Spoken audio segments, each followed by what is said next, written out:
Teplisamiz 2026-yil hozir 15-chi. Masalan, teplisalarimizda forchkalar yopilgan bo'lsa, ochiq jarayonlarini mana sizga ko'rsatib boryapman.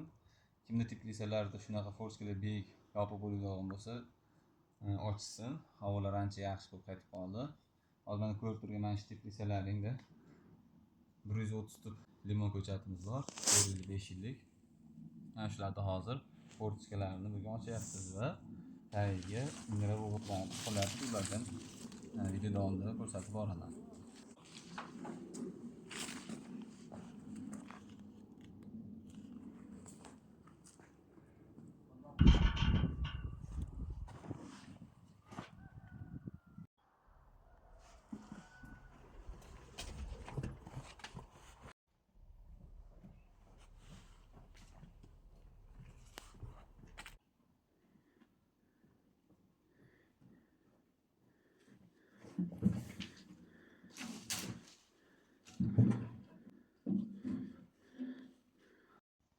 Hurmatli obunachilar, mana hozir ko'rib turganingizdek, teplisamizga mineral o'g'itlar solish jarayoni ketmoqda.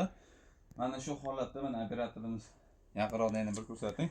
Orasi 1 metr masofada bir aravadan go'nglar solib chiqiladi. Bular suv ochganda har bitta go'ngda ko'chatlarning yoniga yoyilgan sifatda tashlanadi. Chunki bu teplisamizda limonimizning ko'chatlari o'q tomir emas, yonlarga chiqib turadigan ko'chatlar tomirlardan ularni atrofiga yoysak, suv ochganda yana ham hosil unumdor bo'ladi, yaxshi bo'ladi, yerimiz va yumshoq bo'ladi.